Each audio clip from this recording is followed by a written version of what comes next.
Back in 2017, I had moved to a smaller town in rural Illinois, and I only knew one person in town.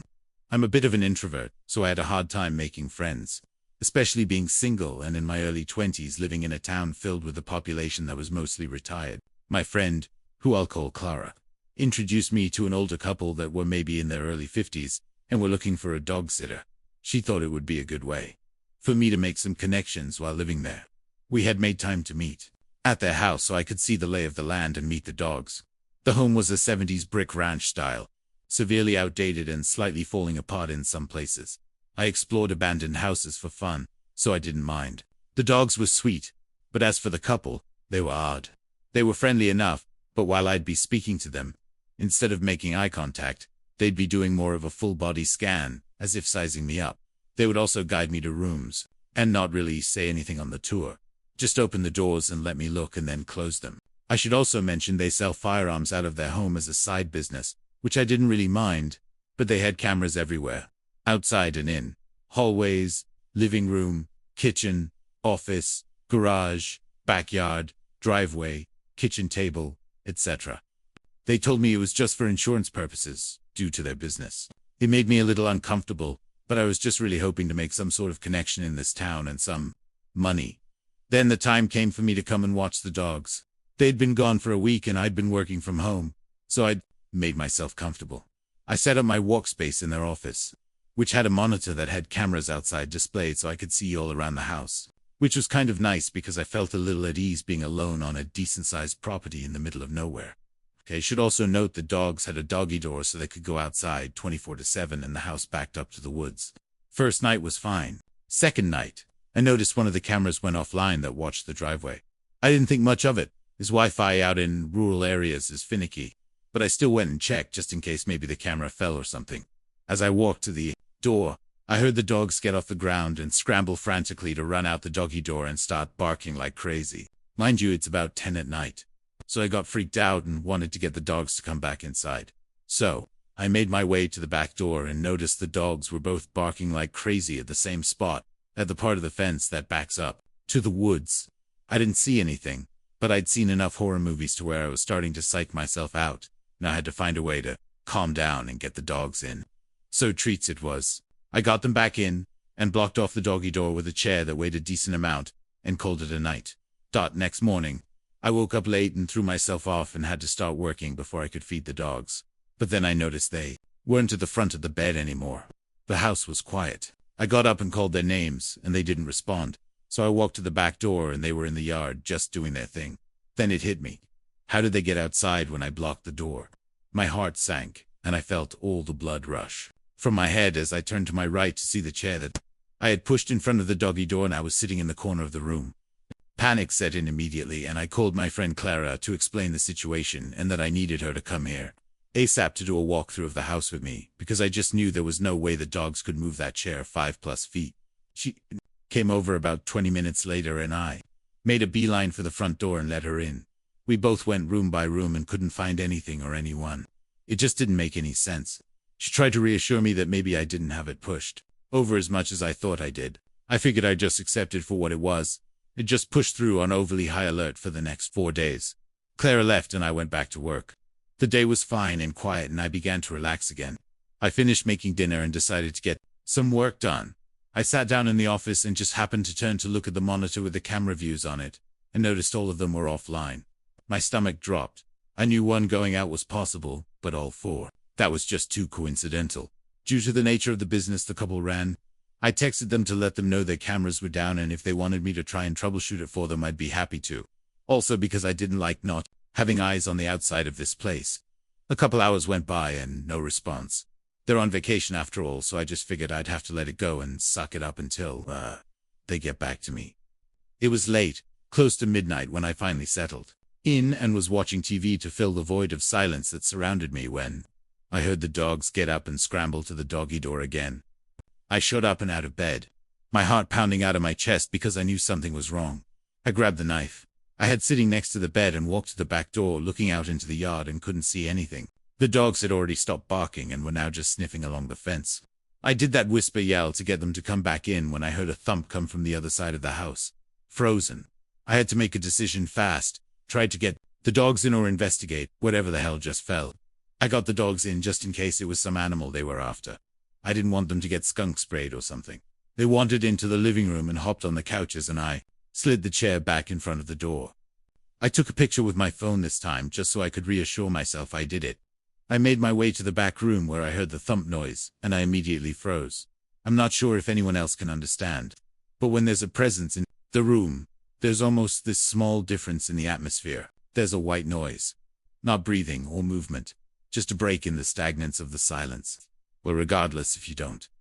I felt it. I wasn't going to be that person that kept seeking out the exact area of where this was coming from. So I asked, "Who's there? What are you doing here?" Silence. I then called out the names of the couple that lived there to see if for some wild reason they were in their own home at midnight when they weren't supposed to be, but again met with silence. Clara has a kid and husband, so I didn't want to bother her. So I figured the next thing I would do was call the police, but then I felt that wash of embarrassment in case it was nothing. They'd think I'm an idiot. I stepped back into the hallway that led to the room and slowly closed the door as quiet as possible and locked the door. I went and sat in the living room with the dogs with my phone in one hand and knife in the other. I couldn't make a decision on what to do.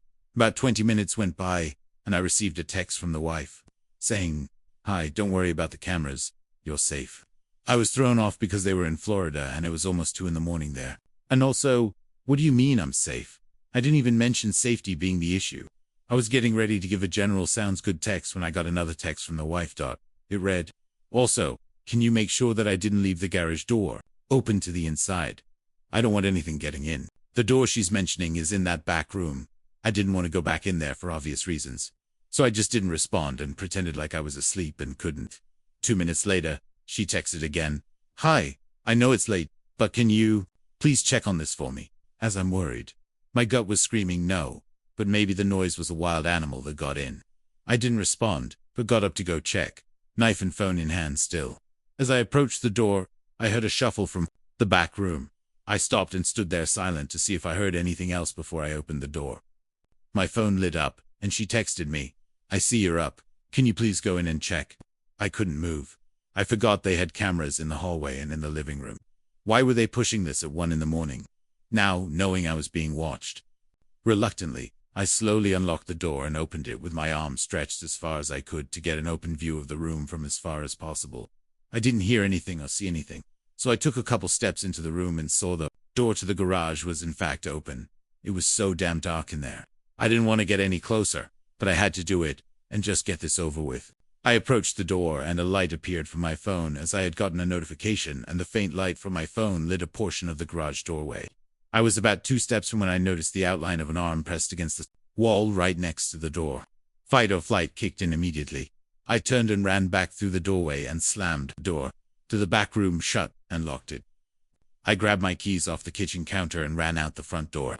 Fumbled with the keys as I was shaking and panting, and I got the door unlocked when I noticed the garage door was opening and halfway up. I started my car, and as the headlights lit up the now open garage, I saw in the back corner a grown man in a jacket squatting behind a box right next to the door I was going to close. I didn't waste time and floored it in reverse down the driveway and drove immediately to the police station. I was crying and explained what happened, and they said they'd send a unit to check out the house. I sat in my car at the police station, texting the wife about what just happened, seeing as they had access to the cameras and could maybe see if someone was in there. No response. About a half hour later, the police officer came back to the station and let me know. The garage door was open, but the house was clear and there was no signs of a break-in. They even checked around the perimeter of the yard and nothing was out of the ordinary. They knew I was scared out of my mind, so they offered to follow me back and do another check with me there. After it was done and I saw with my own eyes no one was there, they left. I couldn't sleep. It was going on almost 3 or 4 in the morning at this point, so I just laid on the couch by the dogs wide awake, gripping the kitchen knife. About 20 minutes after the officer left, I got a text from the wife. "Hi, plans changed. We'll be home soon. You can go home now." The complete disregard for the situation that just unfolded that I texted her about. The letting me know, "You're coming home 4 days early and didn't mention it, and we'll be here just hours." After all of this, I didn't dwell on the moment. I grabbed my stuff and left. Their home is on a rural road, but only about a quarter mile from the main street. As I got halfway to the stop sign and looked in my rearview mirror, I saw a car with no headlights on pull into their driveway. I texted the wife and said, "Someone just pulled into your driveway as I was leaving." Almost instantly, I got a text back that read, "I know."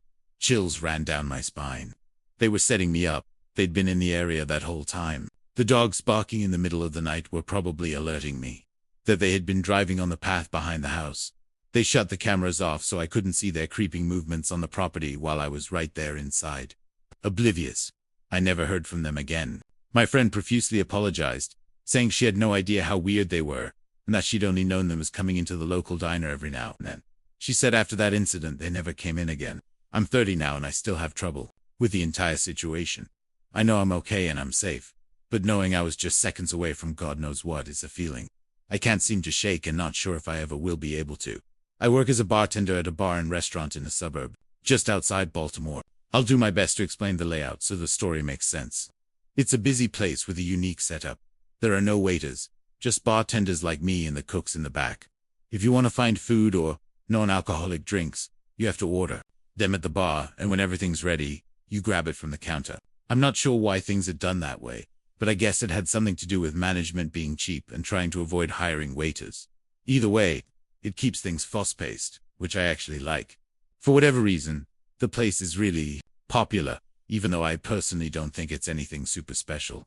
The atmosphere is lively most nights, with great music, a buzzing crowd, and a standing area near the DJ booth where people gather to dance and chat. The constant flow of customers and the high-energy vibe make the job fly by. I love meeting and talking to new people, so the gig is perfect for me. I would probably lose my mind if I had to wait long periods of time between serving guests, but that's just me. I bet some people are the opposite. That particular night started off like any other. It was a weekend, so things were going to be super busy. I was ready. After a certain time, the bar started filling up with people. It looked like more of a younger college crowd that night, which meant more dancing, more spilling, and a rowdier environment in general. Oh yeah. And worse tips, which kinda sucked for me. This one group of kids just kept on ordering round after round of tequila shots faster than I can line up the salt and limes. It's always chaos when they take over the bar. One of them was so plastered he used the same pickup line on me like 3 times. I was running around doing my thing when I noticed an elderly couple walk in and sit down at the booth in the corner of the restaurant. At first glance, there was nothing strange about them. I just thought it was interesting that 2 people that age would want to come into a rowdy place like this. I didn't have too much time to think about it though, so I went back to work. Fast forward maybe 30 minutes to an hour. I was halfway through pouring a line of gin and tonics when I noticed the couple again. My hands kept working, muscle memory taking over, but my brain was stuck on them for some reason. That's when it hit me. They were just sitting there, motionlessly. They hadn't ordered anything either. No food and definitely not any drinks. I would have remembered I looked a little closer and realized that they weren't even looking at each other. They were both fixated at the wall next to them. From what I could tell, it didn't look like they were talking either. It was the strangest thing. I was beyond curious, but the bar was slant, and I had too much to do to spend time wondering about it. I figured they might be waiting for someone or didn't realize how the place worked. Maybe they were waiting for a waiter to take their order. When I finally had a break, I decided to check on them myself. I walked over to the table and put on my most polite smile. As I approached, neither of them turned to face me. They were both still staring at the wall like statues. I cleared my throat and asked them if they wanted anything to eat or drink. The woman didn't even flinch. She kept staring at the wall like I hadn't spoken at all. The man turned his head slowly, like he was moving in slow motion. When his face came into view, I felt a chill run through me. His skin was pale and wrinkled, and his eyes were almost sunken into his face completely. He didn't speak, just stared at me and shook his head once, firmly, but silently. Something about the way he looked at me made my stomach twist. I muttered something in response and quickly returned to the bar. I had the weirdest feeling in my gut after that. Those people looked like they didn't even belong in this century, let alone this bar. I didn't look over at that booth for a long time. Eventually, things started to die down a little, and I remembered the couple. I glanced over impulsively, and I nearly dropped the glass I was holding. Both of them were staring directly at me now. I made direct eye contact with the woman, but she never averted her gaze. I don't think I'd ever been more uncomfortable at my job than I was in that moment.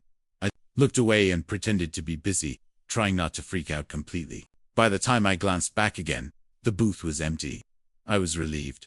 I was just glad that they were gone, as mean as that sounds. By the end of the night, I was still thinking about the whole thing. As I wiped down the bar and closed up with my coworker Karen, I decided to ask her if she saw anything strange. She's, I guess, what you would call a vet. She's been working there for years and prides herself on noticing everything and everyone that comes through the doors. When I asked her about the couple, she gave me a confused look and said she didn't know what I was talking about. I looked at her blankly and told her I was talking about the elderly couple that was sitting in the corner booth. She shook her head and told me she didn't remember seeing anyone like that. She then jokingly asked me if I was hallucinating, which got a playful laugh out of me. But on the inside, though, I was losing it. I knew what I had seen. I asked her if she was sure, and she crossed her arms before listing at least 10 random people who had ordered food that night and what they were wearing. I laughed again and complimented her memory, but like I said before, I was dying on the inside. By the time we locked up, I started doubting myself. As I walked to my car, I noticed something that made me nearly drop my keys in fear. Across the street, there were 2 dark figures standing under a lone streetlight. I knew it was them. I wanted to scream, but the sound wouldn't come. I didn't wait another second. I jumped into my car, locked the doors, and sped out of the lot without another look. The drive home was awful. I was trying not to break down the whole time. I just kept repeating, "Oh my God," over and over. I had so many questions. Had Karen somehow missed them? Were those people even real? Was I going insane? I couldn't explain it. I thought I was going crazy. I wish this story had a resolved ending, but it doesn't. I never saw those people again. I never got any kind of explanation. I don't think I ever will. I apologize in advance if I mess up any details about the story I'm about to tell. This is something that my best friend told me multiple times several years ago now. It's one of those stories so unsettling you can't shake it even after hearing it more than once. My friend's dad was a logger, specifically a tree saw operator. For those who don't know, a tree saw is a massive machine capable of cutting down giant trees and slicing them to specific lengths. His job meant long, grueling hours, often alone in the deep, secluded forests of the Pacific Northwest. The way his logging crew worked, he was paid based on the number of trees he cut down, rather than the hours he worked. So he would often push himself to work 16 to 20-hour days to finish jobs as quickly as possible. After he and his co-worker finished their part, the rest of the crew would come in to clear the felled trees and transport them to the mill. While he spent about half of his time working alone, the other half was spent with his friend Griffin, another tree saw operator. They used radios to communicate, especially when they worked on opposite ends of the same job site. A number of years ago, my friend's dad and Griffin were assigned to a remote job site high up on a mountain. It took the company over 3 weeks just to clear a road wide enough for their trucks and equipment to make it to the site. By the time they began work, they were positioned in an extremely desolate part of the mountain. They were already 10 days in, making good progress, when they started hearing strange chatter over their radios. At first, the voices were muffled, just faint, static, laden murmurs that didn't make sense. They tried switching channels, but no matter what they did, the chatter followed them. Anyone who's used a standard radio knows how strange that is. It should be impossible for anyone to follow you when you're switching channels. As they progressed farther up the mountain, the voices became more distinct. They couldn't hear full conversations, but based on what they could hear, they both agreed that the tone of the conversation fragments felt off. My friend's dad said it sounded almost casual at times, but the content was unintelligible. They also started finding strange signs that people had been there before them, random containers, footprints in the dirt, and small makeshift campsites. Like I said before, they were in a place so remote, it was practically inaccessible. So these discoveries were deeply unsettling. No one should have been up there. One day, Griffin came across a tent hidden just off a trail and called my friend's dad over. They decided to investigate. Inside, they found a single sleeping bag and a duffel bag filled with the most disturbing things imaginable. Multiple pairs of children's underwear, duct tape, rope, and crude sketches of children being molested. There were even photos of a fresh apple indicating whoever owned it had been there recently. Griffin wanted to pack up and leave immediately. My friend's dad, ever the workaholic, insisted they finish the job. They agreed to limit radio communication to emergencies only and decided to keep working. That night, they sat in the camper, unable to shake the dread that hung over them. The radio crackled to life again, and this time, they could make out snippets of a conversation between 2 men. They were talking about mundane things, collecting water and firewood, But the realization that these men were likely connected to the tent freaked my friend's dad out. Griffin wasn't as fazed, but my friend's dad was losing it. The next night, my friend's dad decided to confront them. When he heard the men talking about gathering bush for a fire, he grabbed the radio and demanded to know who they were and what they were doing there. The radio went silent immediately, and the men didn't respond. That silence was almost more unnerving than the chatter. Griffin was upset that my friend's dad had announced their presence, and the two of them got into a brief argument before deciding they'd escalate the situation the next day. Around midnight, Griffin shook my friend's dad awake, whispering that someone was outside the camper. The first thing he noticed was the soft sound of footsteps crunching on the gravel outside. Hard pounding. He fumbled for his gun, only to realize it wasn't loaded. He had no idea where his ammunition was. Griffin was unarmed, and the idea of calling the police was laughable given their location. They both sat frozen as they heard the camper door handle jiggle. The door creaked open, but didn't fully swing inward. Their camper was high off the ground, and there was no ladder or stool to climb up. Then came the scratching, long, deliberate scratches along the outside of the door. 4 agonizing minutes passed. Finally, my friend's dad nodded at Griffin, signaling he was going to check it out. He moved quietly toward the door, gripping a flashlight in his shaking hand. Just as he reached the door, it burst open, and he was struck across the face with a knife. His pain was blinding. He fell out of the camper, hitting the ground hard. Before he could recover, a man was on top of him, pressing the knife against his neck. Another man appeared, kicking him repeatedly in the head. Griffin, without hesitation, leapt out of the camper and tackled the man with a knife. The second man bolted into the darkness, and the one Griffin had tackled scrambled to his feet and followed. They disappeared into the forest. Griffin helped my dad's friend back into the truck, and they drove 2 hours to the nearest hospital. It was bad. His face was a bloody mess, and there was a cut across his eye so severe it permanently damaged his vision. They reported the attack to the police, but nothing came of it. 2 weeks later, as the rest of the logging crew finished the job, one of their co-workers was found bound, gagged, raped, and murdered in a ditch. No arrests were ever made. To this day, my friend's dad struggles with PTSD. His right eye, with its disfigured pupil, constantly reminds him of that night. I'm sure he hasn't had a full night of restful sleep since. I've been terrified of deep woods for a long time now, mostly because of my friend's dad's experience. I haven't heard from my friend or his dad in years now, so I can only hope he's doing all right. This happened last summer. I was 20 years old. My name is Kevin. My friend James comes from a very wealthy family. His dad is like an IP lawyer who contracts with the US government or something. They've got a bunch of properties all over the country and a handful of international ones too. That's the kind of wealth I'm talking about. One of their houses is on a relatively large but overall pretty secluded lake. The lake itself isn't so big that you can't see the houses on the other side of it, but it would be a workout and a half, swimming across the whole thing. James' parents were never around, so he pretty much had unlimited access to that house, and he often invited friends over, with permission. Of course, there's something about being out on the lake that makes you feel invincible. It's a different feeling than the beach for sure. I'm not really sure how to explain it, but there's more of an exclusive vibe to it. Hopefully, I could be successful enough to afford one day. Like I said, the lake itself is pretty secluded. Big fancy houses lined the perimeter, but most of them would usually sit dark and empty. A lot of them were vacation homes for people who barely even used them. It's honestly kind of a shame thinking about it. There are upsides to that though. James would throw the craziest parties there, because there were usually no neighbors to call the police. This night was different though. It was just the two of us having a more chill night. I won't get into it, but I had just broken up with my girlfriend of 3 years, and I was in dire need of some bro time. We were having a few beers out on the dock, when I noticed a light flicking across the lake. I can't remember exactly what time it was at first. I thought it was just the sun perfectly reflecting off something into my eye, but even when I moved my head to the side, I could still see it. It was flashing like someone was turning a light on and off repeatedly, I told James, and the two of us became fixed on it, trying to figure out what it could be. At some point we realized the flashing wasn't random. It was following a pattern. 3 short bursts followed by 3 longer ones followed by 3 short ones.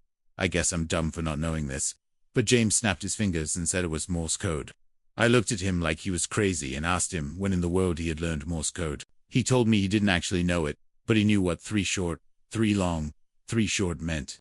SOS. I called BS and pulled out my phone, but to my surprise, he was actually right. Like I said, maybe I'm dumb for not knowing that, but I'm not really one for obscure knowledge anyway. The flashing continued for another minute or so, following that same pattern before stopping abruptly. The two of us had just been staring at it the whole time. I really didn't know what to think. It could have been a joke, but there was always that chance that someone was actually in trouble. James immediately suggested calling the cops, but I reminded him that we'd been drinking and we weren't legal. Yet, I was honestly fighting a DUI charge at the time, so the last thing I needed was another run-in with the police. He wasn't thrilled about that answer, and I could tell he was torn about the situation. The two of us couldn't really think of a rational explanation besides a kidnapping or something along those lines. We thought it might have been someone who had fallen and needed help, but that didn't make any sense because they probably would have just called the police. We've always been those adventurous, delinquent type guys, so we decided it was worth checking out ourselves. If it turned out to be serious, we'd call the police then. We went back inside. James' brother had a bunch of switchblade lying around his room. He was kind of a weird kid, so he grabbed a few of them, just for peace of mind. James said he was good to drive and that we should drive around the lake to that house. But I told him I really wasn't comfortable with that for obvious reasons. He joked about my situation, and I laughed it off. If we weren't driving, there was only really one other option. The two of us walked back out to the yard and dragged James' dad's kayak into the water. We were laughing at first, enjoying the adventure of it all, but the further out we got onto the lake, the quieter we got. I think both of us realized how dumb of an idea it was, but neither of us wanted to be the one to spoil the fun. The sun had almost fully set at that point, and it was getting harder to see. It wasn't pitch black or anything. We had light from some of the lake houses to guide us, but it was still a bit unsettling. As we got closer, the house came into view. It was big like the others, but it was obviously not maintained very well. Star says the dock was half collapsed, literally. Half of it was just sunken into the water. The flashing had also stopped, which was kind of a bad sign. 2, we had planned on just tying the kayak to the dock, but we obviously couldn't do that anymore, given how unstable it looked. Luckily, the yard wasn't too high up above the water, so we beached the kayak on the yard instead, careful not to slip on the rocks. I felt the adrenaline rush start coming on. I could tell James was feeling the same thing. We looked up toward the house. The light had been coming from the second floor, that much we knew. James was freaking out at that point.